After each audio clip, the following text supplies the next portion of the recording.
Imagine being the only human at a university full of aliens, and your professor starts a lecture about how your ancestors were basically mindless, spaceship-eating monsters. What would you do? Alden Renner was about to find out, and trust me, you'll want to hear what happens next.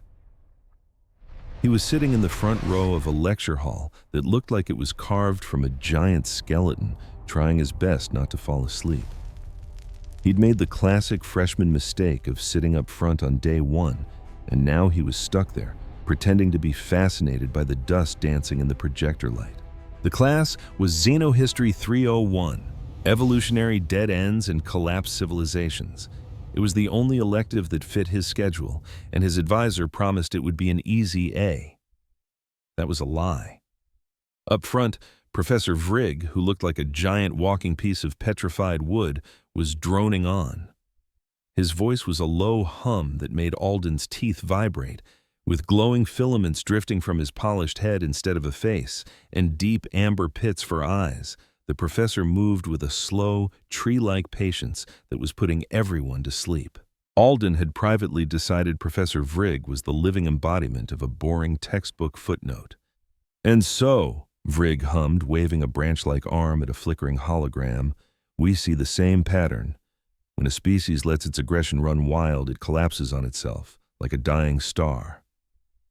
He listed off a few extinct races, the Geish, the Seal, the Eldarim, all just sad stories in a history book. A few of the other students rustled.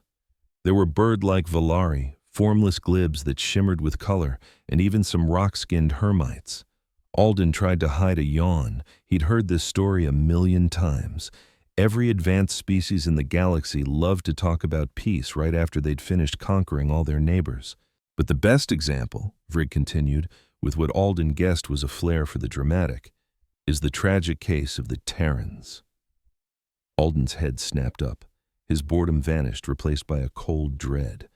A new image appeared on the hologram, an artist's twisted fantasy of a human. It was a hulking, ape-like beast with a jaw full of fangs, mottled green skin, and tiny, glowing red eyes. In its hand, it held a massive club that looked suspiciously like a giant femur.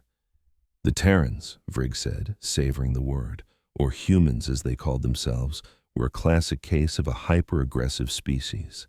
Their entire culture was built on violence.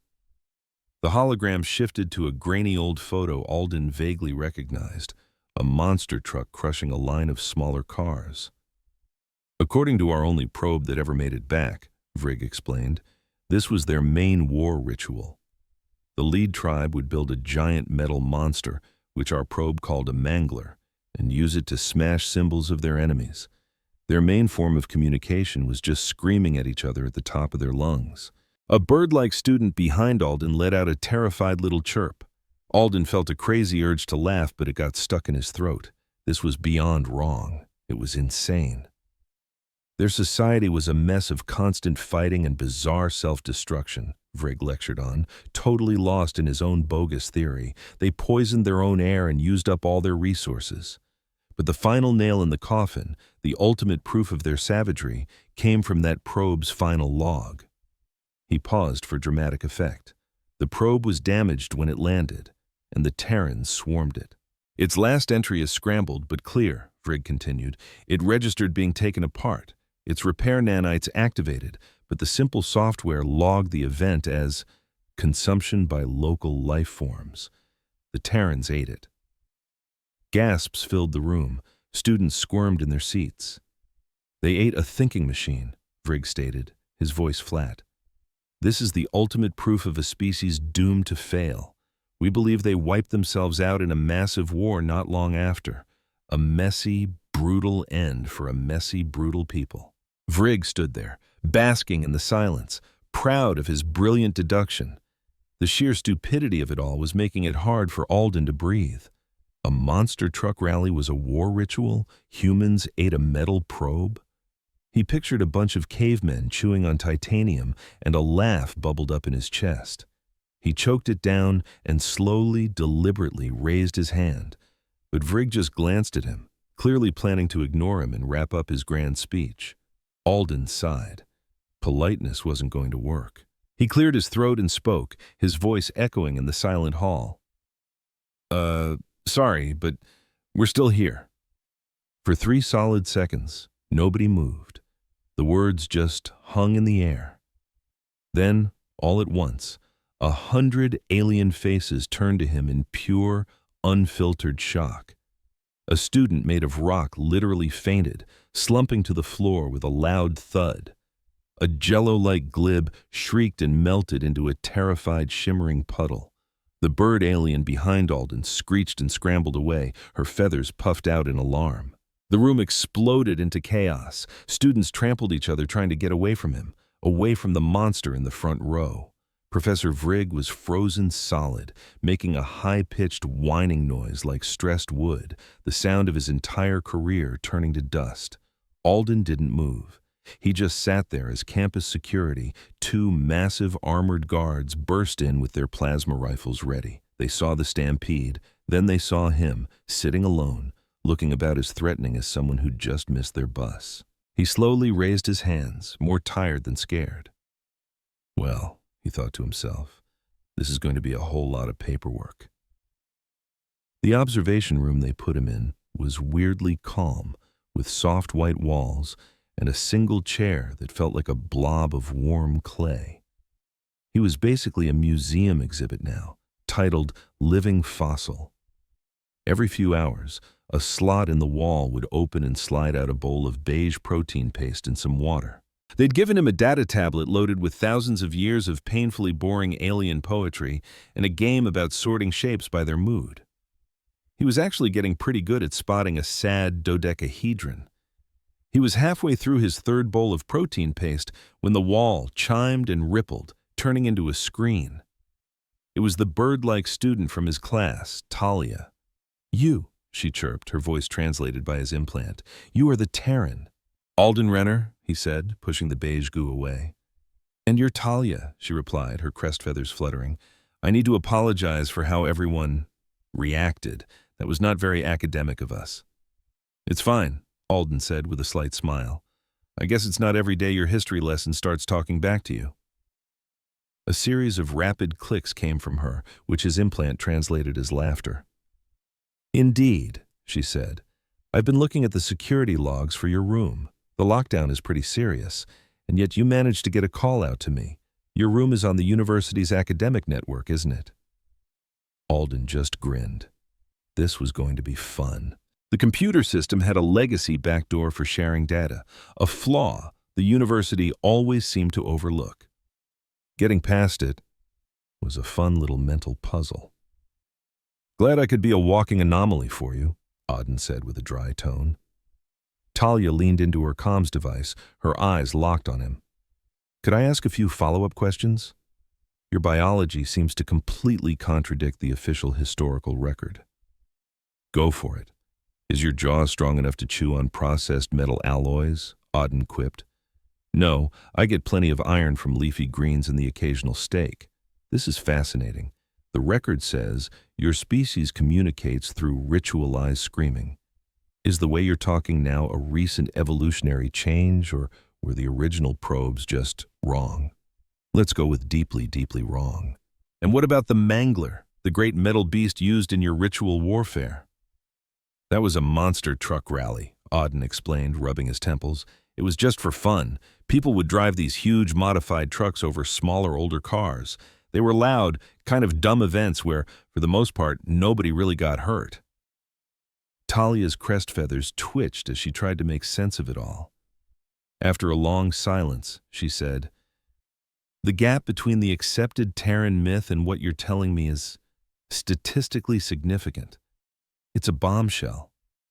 Honestly, nothing this interesting has happened at this university in my entire lifetime," she chirped, her voice suddenly buzzing with an intense energy.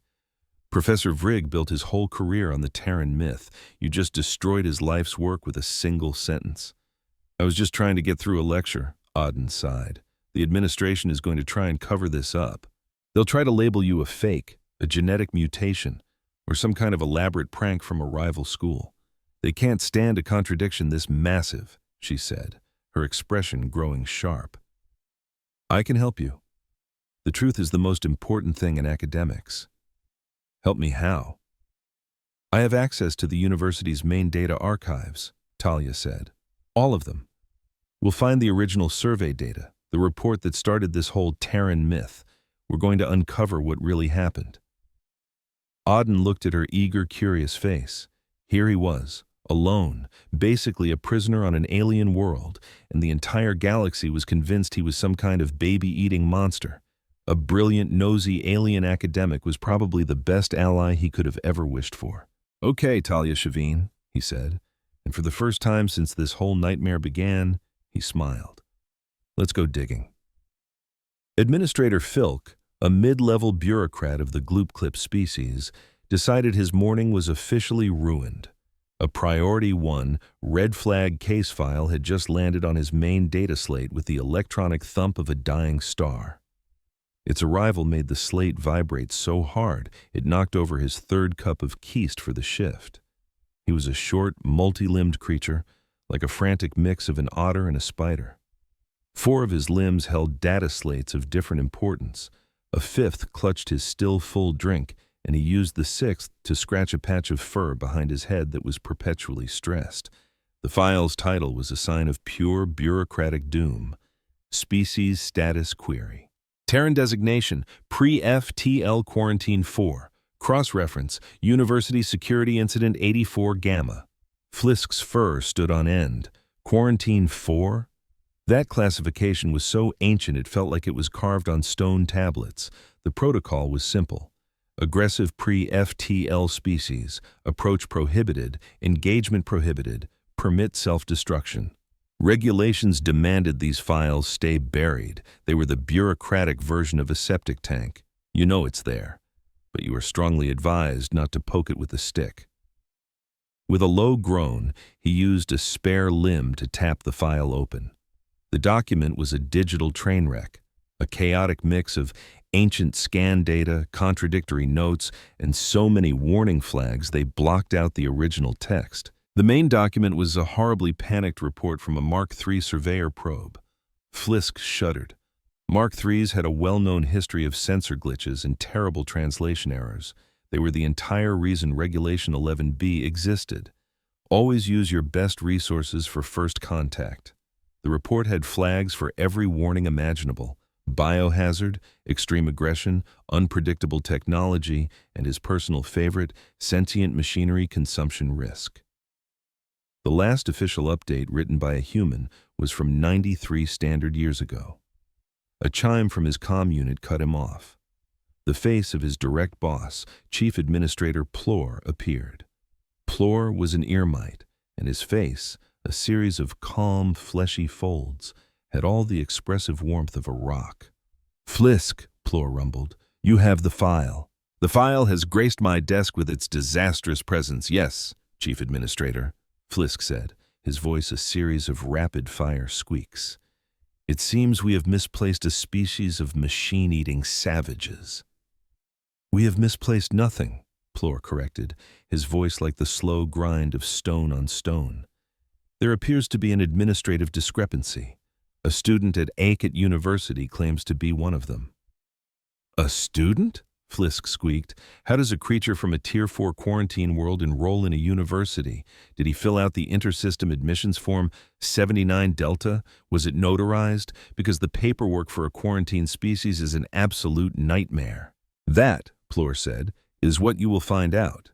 The Cultural Outreach Initiative processed an application from a newly spacefaring species from the Sol system. Standard procedure. The initiative processed the application without checking it against the Threat Containment Division's quarantine list because the 2 department databases run on incompatible old systems. It's a problem that's been ignored since the last budget cut 400 years ago. Flisk felt a migraine begin to bloom behind his many eyes. Of course that's what happened. "There's more," Plor continued, his voice even lower.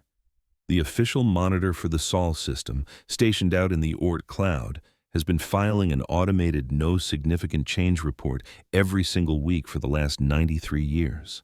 So I need to figure out how the galaxy's most dangerous boogeyman applied for college and why our guy on the scene has been asleep at his post for almost a century, Flisk summarized, his voice flat.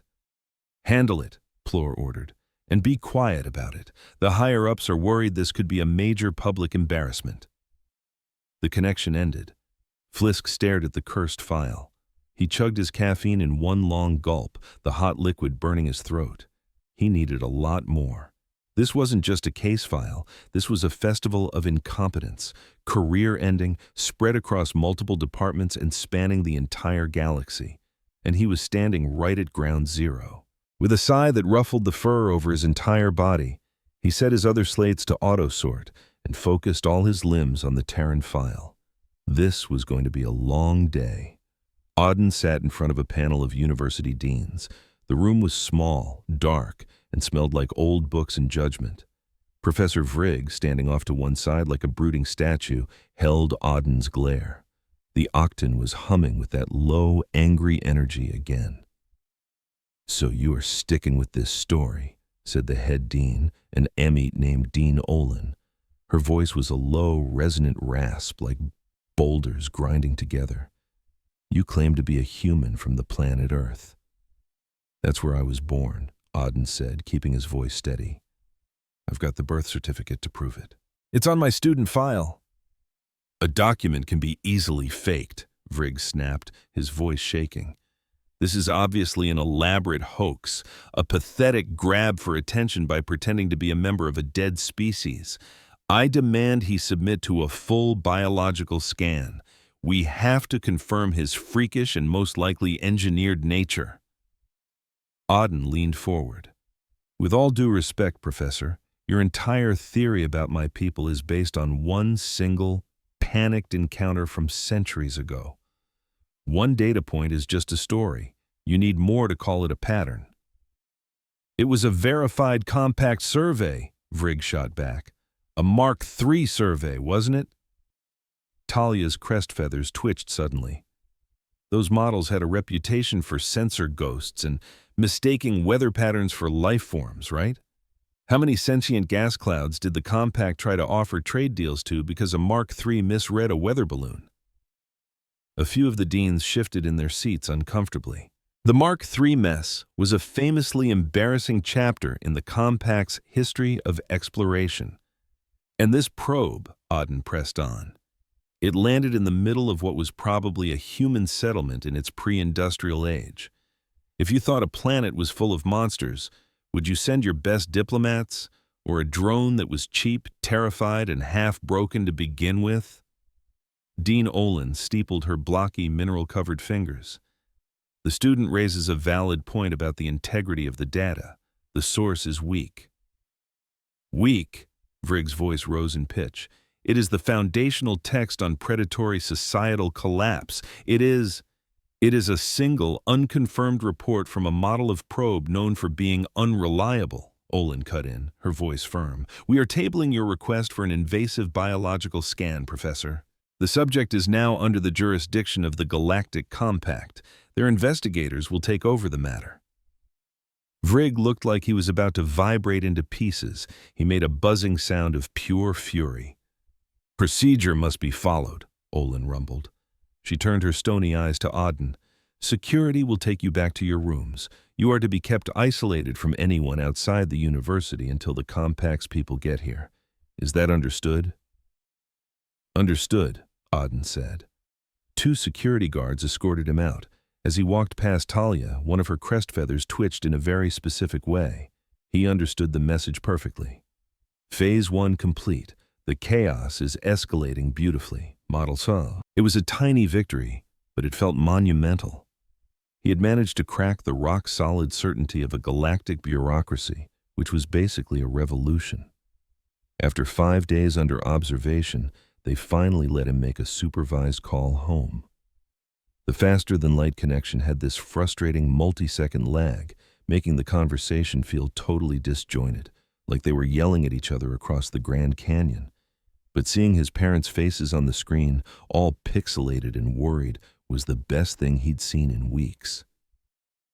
"Alden, are you okay?" his mother asked, her voice reaching him a few seconds after her lips had moved.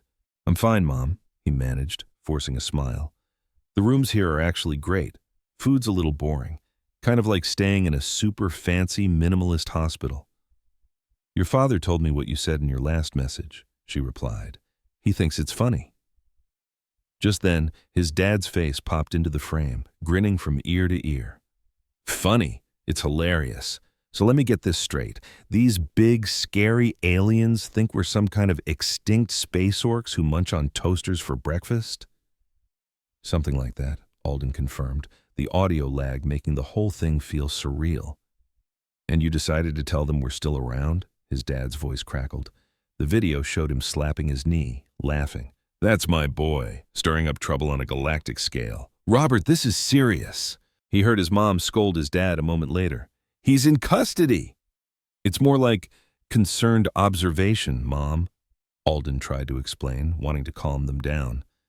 "They're mostly just really, really confused." He did his best to tell them the whole story, the lecture, the monster truck, the dead alien monitor. The entire tale sounded even more ridiculous saying it out loud across a chasm of light years. His mother's smile vanished.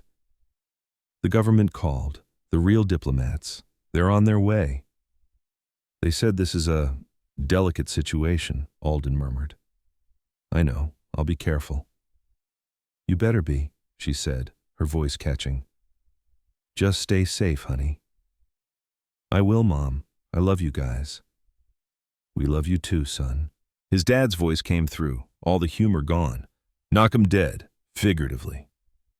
The call ended, plunging the white room back into silence. He stared at the blank wall where their faces had been, and the distance to home suddenly felt both shorter and impossibly vast. He was just a student. And now, the future of the human race might be on his shoulders, all because he couldn't keep his mouth shut during a boring lecture. 3 shifts later, after non-stop digging, Administrator Phyllis stared at the glowing anomaly on his screen, the fur on his neck standing straight up. He'd been diving through the digital guts of the Sol system monitoring station, hopped up on a calf stem so strong it was classified as a Class II industrial solvent, and he found it. The station, a tiny automated outpost in the Oort cloud, had been sending its weekly no significant change report to the Threat Containment Division like clockwork for 93 years. Beautiful. Reliable. The only problem was, its life support systems had registered a catastrophic failure 53 years ago. For over half a century, that same outpost had also been sending a weekly emergency alert life support offline message. But Regulation 8B/9, a true masterpiece of bureaucratic idiocy, required an on-site organic confirmation of any life support failure before the alert could be escalated. Without that confirmation, the system just automatically filed the emergency alerts as low-priority maintenance requests. And who was supposed to receive those alerts? The station's one and only occupant, the monitor, the dead monitor. "You have got to be kidding me," Phyllis whispered, all of his eyes wide. The system had been spamming a corpse's inbox with panic emails for half a century. At the same time, a completely separate automated program, running independently, kept pinging the central server with the all's clear report that everyone actually looked at. It was a perfect, self-sustaining loop of catastrophic failure. He needed to see it for himself. He requisitioned a high-speed probe from the nearest patrol sector, flagging it with so many priority codes that it probably gave the sector's logistics officer a full-body twitch. Hours later, the video feed came in. The sleek, silent probe drifted toward the ancient monitoring station's viewport. Its external lights flickered on, piercing the darkness inside. And there he was, floating in the zero-gravity command center, the monitor, a long-dead vril, perfectly preserved by the cold vacuum of space. He was a mummified husk, skin stretched tight over his skeleton, facing his console with one dry, bony finger hovering less than a millimeter from the send report button. He'd probably been about to file his weekly update when the air ran out. Phyllis stared at the grotesque image of the dead monitor, eternally at his post. He took a long, slow sip of his calf stem. Then he opened a new form. Status update, Terran file. In the main body, he wrote a single sentence, visual confirmation of monitoring oversight attached. He attached the probe's image file, sent it directly to Chief Administrator Vorn and the heads of every single department involved, and hit send. Across the galactic capital, 1,000 data slates chimed at once. The galactic bureaucracy, a beast that had moved at a glacial pace for millennia, ground to a horrified, screeching halt. A standard week after Phyllis's report threw the compact into a panic, Ambassador Huxley arrived. She was exactly what Alden expected a human diplomat to be, sharp, professional, wearing a perfectly tailored suit, and looking completely and utterly out of her depth. She and her team of aides showed up and within an hour had turned his comfortable prison into a makeshift embassy, their movements efficient and coordinated. "Alden," she said, her voice calm and measured as she scanned a data slate, "we've reviewed your testimony to the university panel. It had spirit." "They think we eat metal," Alden said, pacing the room. "I felt spirited was an understatement." "Diplomacy is a delicate process," Huxley countered, her eyes still glued to the slate. "It requires patience, nuance. We must appear peaceful and cooperative. Our official strategy will be to apologize for the misunderstanding, stress our commitment to peaceful coexistence, and petition for a probationary membership in the compact." Alden stopped dead in his tracks. "Apologize? Apologize for what?" "For surviving. And for the clerical error that led to your unvetted enrollment," she said smoothly.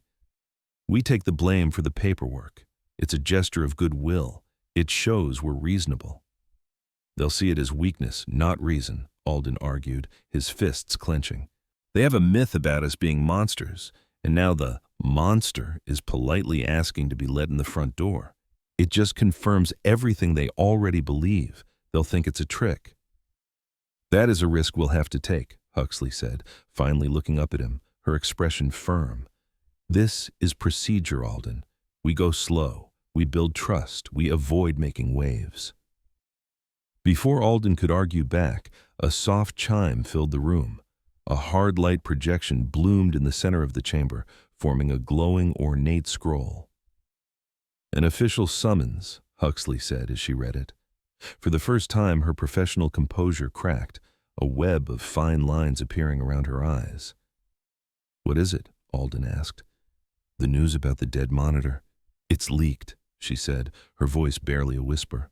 "The whole galaxy knows the compact lost track of us for a century because of their own negligence. They're panicking."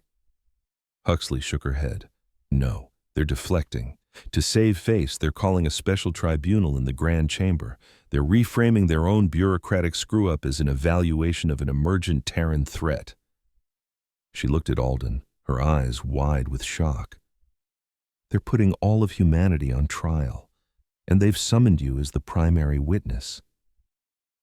"This actually works in our favor," Talia chirped, her crest feathers quivering with excitement.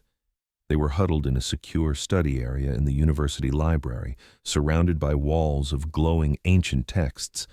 The news of the tribunal had sent the campus into a frenzy, but for Talia, it was the ultimate academic challenge. "How is any of this good?" Alden asked, running a hand through his hair in frustration.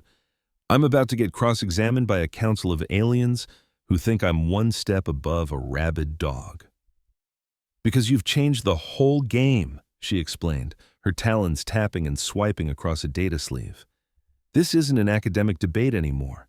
It's a political one. If the compact wants to judge humanity on its history, then it's only fair to apply the same standard to the judges. You want to dig up dirt on the council. I want to find historical truth," Talia corrected him primly. "The compact is so proud of its enlightened, peaceful present, but a millennia is a very long time. No civilization gets to be a galactic power through polite conversation. They've just had more time to bury the bodies and burn the records."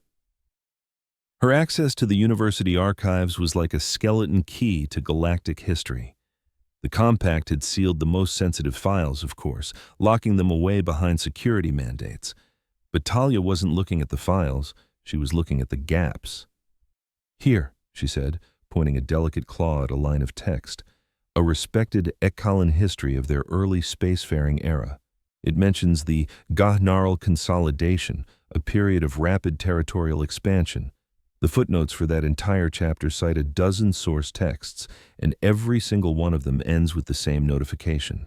The file was locked down tight, Compact Security Mandate 8.4. They're definitely hiding something, Alden murmured. Of course they are, Talia chirped back, her claws clicking softly on the console. But when you black something out, it still leaves a shadow. She cross-referenced the consolidation's dates with old planetary ecological surveys. Look at this, she said. 6 rival Ott and Hive worlds all show signs of sudden catastrophic ecological collapse, all within the same 50-year window. It's exactly what you'd see if someone used a world seed, a terraforming bomb that just erases the local life and plants a new forest. Alden stared, his eyes wide. They turned their rivals into trees. It's a strong theory anyway, Talia said, a series of satisfied clicks coming from her throat. They kept digging, diving deeper into the history of Talia's own people, the Valerie, and found a period they called the Sky Purge. The official history books called it a campaign to wipe out a terrible agricultural plague. But when they checked it against sealed medical records, they found the blight was actually a custom-made metal salt. It was harmless to aliens, but for any species that lived on the ground, it meant they could never have children again. A disturbing picture started to form. Secrets, perfectly timed plagues, and rivals who just went quiet. For every single species on the council, they found a skeleton in the closet, a version of history with holes big enough to fly a cargo ship through.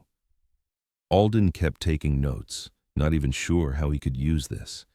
He gripped the stylus, his knuckles bone white, as he stared at the list of horrors they had whitewashed from history. Ambassador Huxley wanted to be diplomatic. She wanted to build bridges.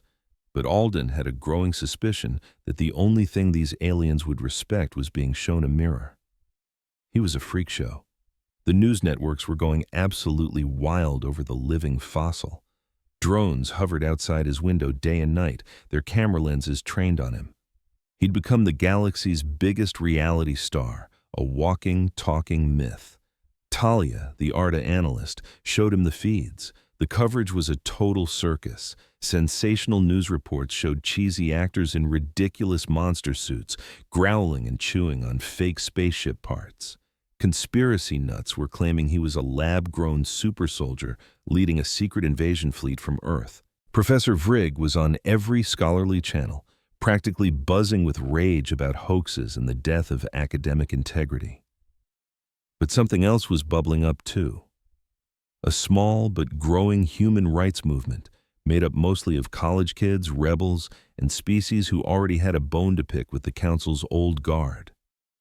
They held small protests, projecting his face onto buildings with slogans like, "History is a conversation, not a lecture," and "My ancestors ate dirt too."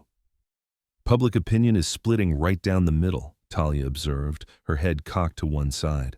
You're either the villain or the victim. There's not a lot of room in between. Ambassador Huxley told him to just tune it all out. It's just background noise, she said, though her voice was strained. The only opinions that count are inside the grand chamber. His face was all over the news, but it wasn't just Alden Renner, exchange student, anymore. It was the face of humanity. They would judge every single word he said, every tiny move he made, as the official statement for his entire species.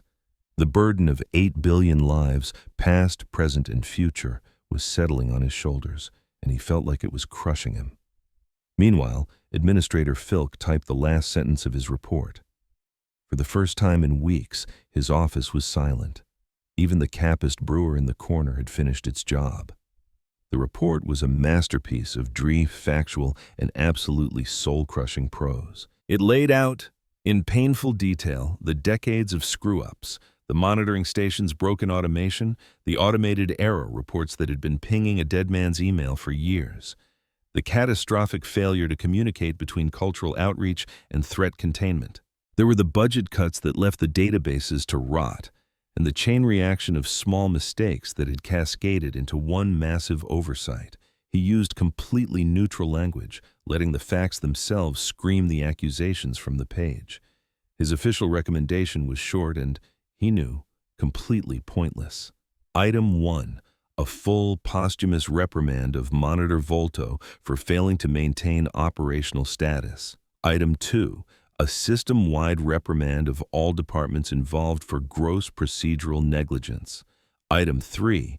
A formal, unconditional apology to the Terran species for the century-long monitoring screw-up and the resulting botched first contact. He fully expected this council to just toss it in the trash. The trial was already scheduled. They had already picked their scapegoat. A big public show was always better than quiet, boring reform. Admitting you were wrong was against the compact's very nature. He triple-checked the recipient list, attached his digital signature, and sent the report. On his datapad, the little red icon for the Terran file, the one that had haunted his every waking moment, flashed a calm, peaceful green before disappearing into the archives forever. For the first time in weeks, his desk was clear. Administrator Filk leaned back in his chair, feeling every muscle go slack as the sheer exhaustion of the affair washed over him. He closed his eyes, just for a second. He was asleep instantly, dreaming of empty inboxes and perfectly organized files. A week later, the day of the tribunal came. The Galactic Compact's Grand Chamber wasn't built to inspire awe. It was built to crush spirits.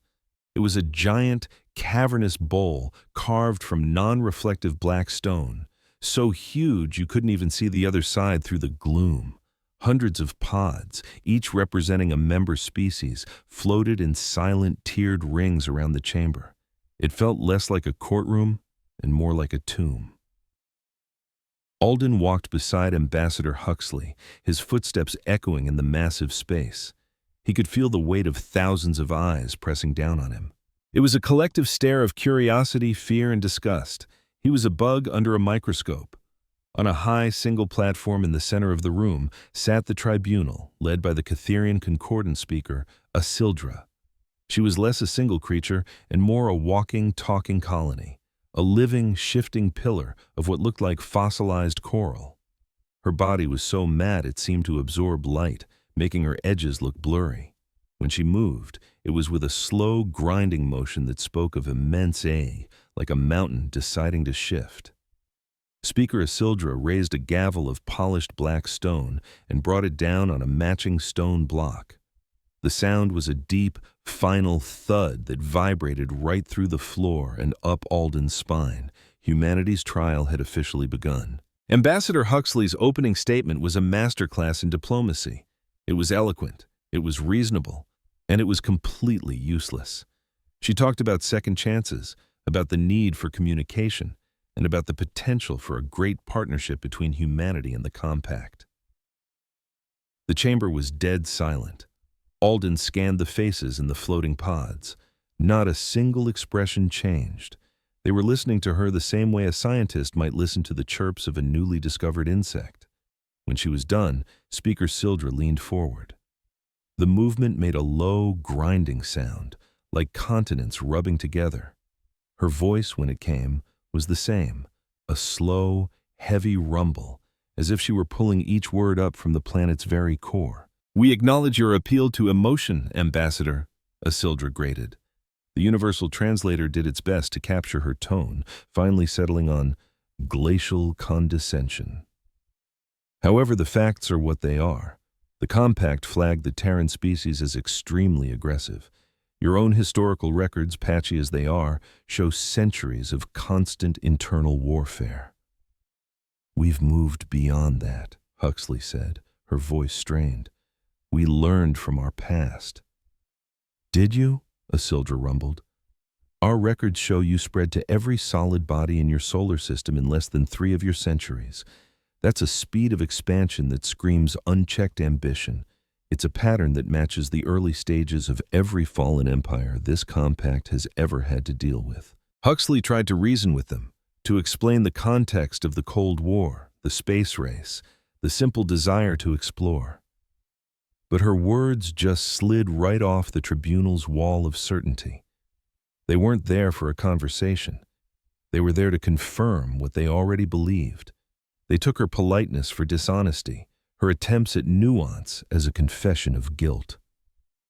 Alden sat behind her, his stomach twisting into a tighter knot with every word. Someone slipped a data pad into his hand.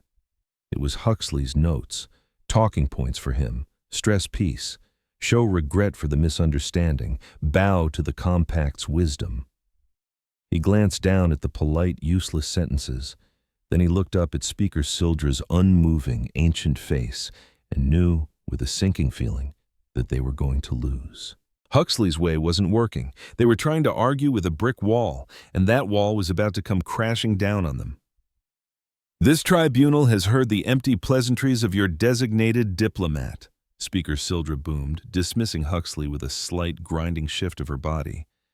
"Now, we will hear from the anomaly itself." Her blank face swiveled toward him. "The specimen, Alden Renner, will approach the floor." The specimen. That one word hit him like a physical blow, a shock of cold clarity. All the fear, the frustration, the crushing pressure of the last few weeks suddenly fused together into a single sharp point of anger deep in his chest. He got to his feet, and on legs that felt like they were shaking, walked toward the center of the chamber. The only sound in the colossal chamber was his own footsteps.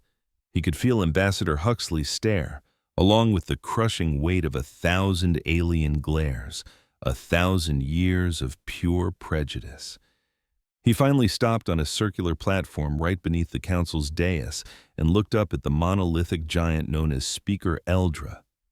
He felt like a single man standing before a mountain. The stone-like being leaned forward, the sound of grinding rock filling the silence. "Tell us, human," she rumbled, her question already a verdict. "Why should we believe your species is any different from the monsters your own history paints you to be?" This was it. The moment of truth. Odin glanced down at the data slate Huxley had handed him.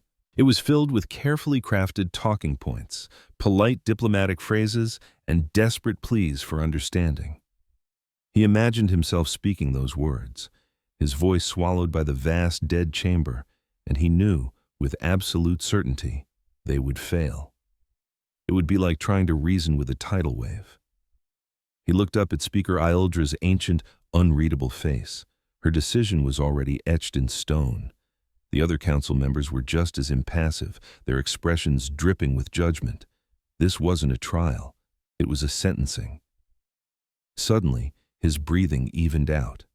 The fear evaporated, replaced by a cold, simmering anger. If he was going down swinging. He calmly placed the data slate on the floor. A shocked electronic gasp echoed from the human delegation's viewing pod.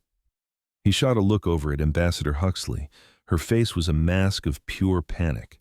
But then their eyes locked and she gave him the tiniest, almost invisible nod. That nod meant everything. It was surrender. It was permission. It said, "Go on, kid. Do what you have to do. We're sunk anyway."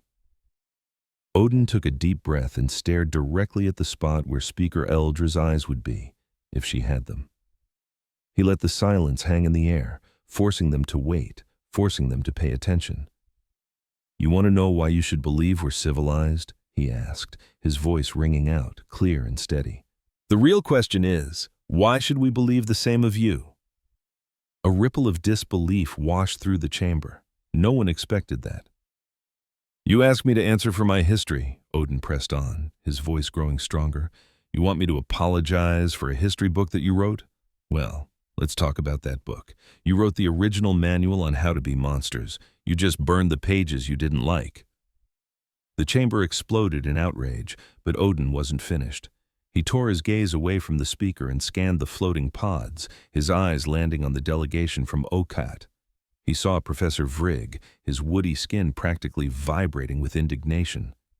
"You," Odin said, his voice slicing through the noise. "The Akatans. You lecture us about our violent expansion. Your official history calls it the Garo Consolidation, a golden age when you peacefully unified your corner of the galaxy. Funny thing, though, someone has sealed every single original document from that time. Why is that?" He pushed, not giving them a second to answer. What about the planetary surveys Talia and I dug up, the ones you forgot to seal? They show that 6 different worlds were ecologically replaced, suddenly and artificially, over just 50 years. Right around the time your rival hives went quiet, your consolidation wasn't unification. You blanketed their worlds with a bioweapon that rewrote their genetics, turning entire planets into silent forests. You called it progress. The lights in the Akaton pod suddenly dimmed. He then turned to the Valerie delegation, Tally's people. And you? Your histories talk about a noble sky purge to fight off a blight. But they conveniently leave out that the blight was an engineered metal salt that only made ground-dwelling species sterile. You committed genocide with fertilizer. What a coincidence, right? A silent, agitated rustle went through the Valerie as they ruffled their feathers. Finally, he brought his attention back to the dais, back to the silent stone judge. And you, Speaker Eldra, and the Kytherians, your people are praised for your wisdom, your patience. You've been around for millions of years, but you used to have company, didn't you? What happened to the sentient gas clouds of your sister planet? Your history books are very simple on that point. They just say the clouds fell silent. You didn't even bother to lie. You just waited for everyone to forget they ever existed. For the first time, the speaker's slow, constant shifting came to a dead stop. She was perfectly still. The mountain was actually listening. "This is not a competition," Odin's voice boomed, silencing the angry murmurs. "That misses the point entirely." He held up his hands in a gesture of peace, which felt pretty ironic given the firestorm he'd just created. "The point is, every single one of you has a history to answer for. You're just older. You've had more time to hide the bodies and write your own heroic version of the truth."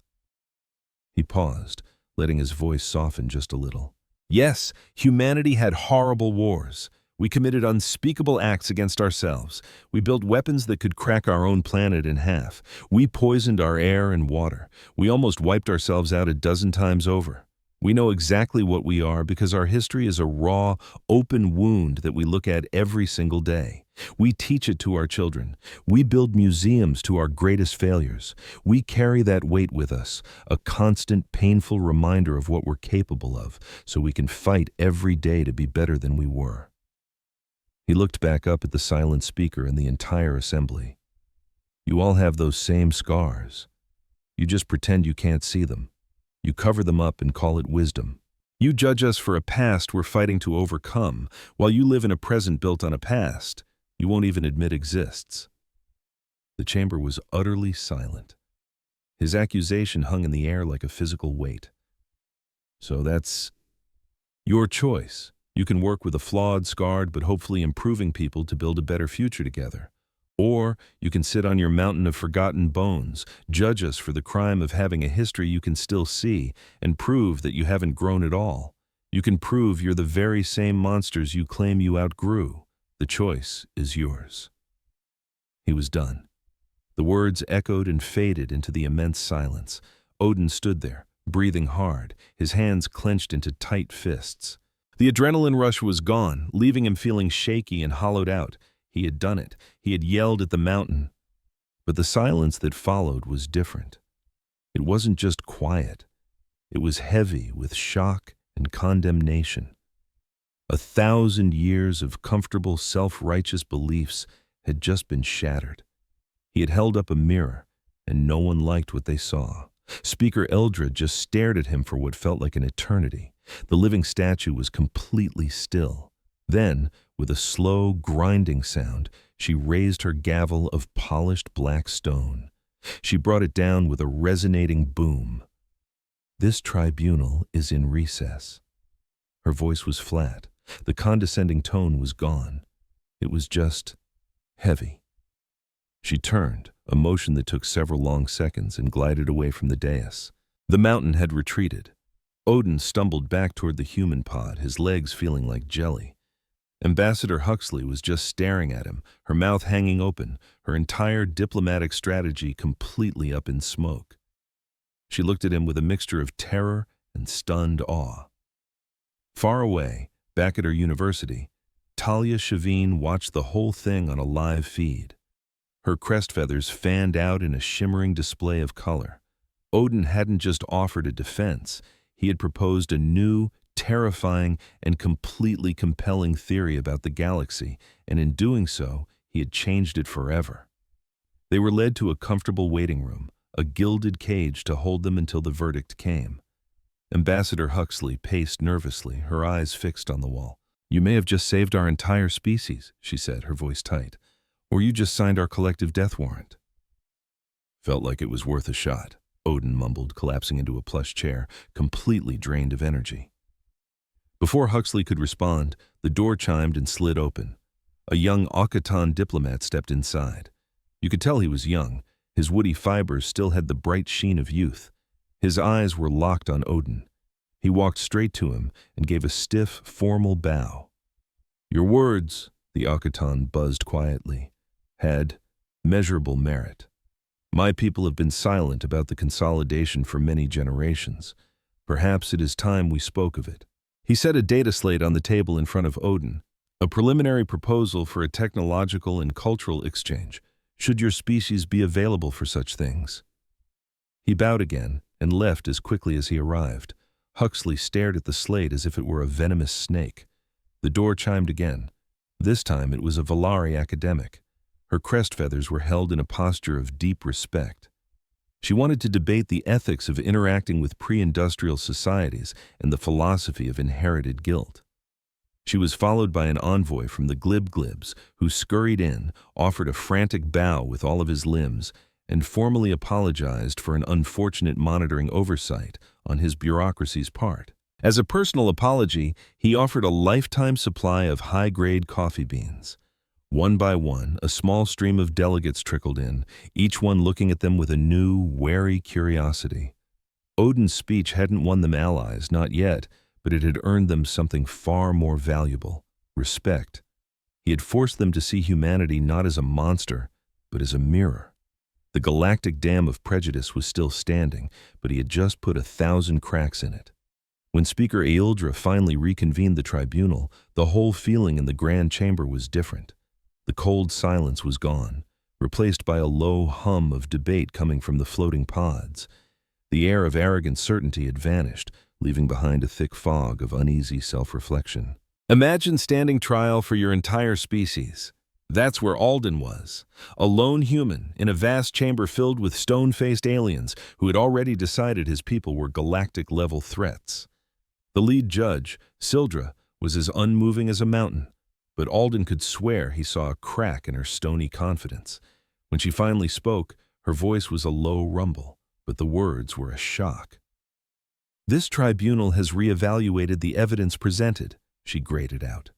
The council members, the Catharians, didn't even try to hide their disapproval. In light of new arguments suggesting systemic historical oversights, this body hereby reclassifies the Terran question. The room went silent. The issue is no longer a security threat, but an administrative review. She lifted her gavel. "We are dropping all preemptive aggression charges against the Terran species. Their vessel and delegates are free to go." Ambassador Huxley let out a breath she'd been holding for a week, but Sildra wasn't finished. By unanimous decree, this council grants the species known as humanity provisional membership in the Galactic Compact, pending a period of cultural integration and mutual observation.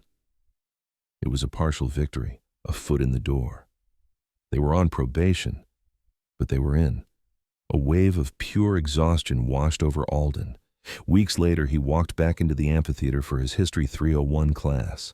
Things were slowly getting back to normal. He was still a minor celebrity on campus, but the stares had turned into respectful nods. He'd heard his old professor, the one who taught that humans were savages, had taken a long-term sabbatical to reevaluate his core thesis.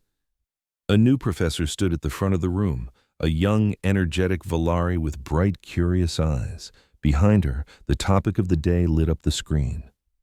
Humanity, a case study in historical reevaluation and the dangers of singular data sources. Alden couldn't help but smile. Talia waved from the second row, saving him a seat. He slid in next to her as the lecture started. "Think they'll get it right this time?" she whispered, her colorful crest feathers fluttering with amusement. "Hard to say," Alden whispered back, relaxing into his chair. "But it's a start." He looked around at all the different faces from every corner of the galaxy, all here to learn the real story. He wasn't a specimen anymore, a living exhibit to be poked and prodded. He was just a student, surrounded by his peers, a part of a history that was still being written. The future was going to be complicated and probably full of paperwork, but for the first time since leaving Earth, it felt like it belonged to him, to all of humanity, and he was ready for whatever came next.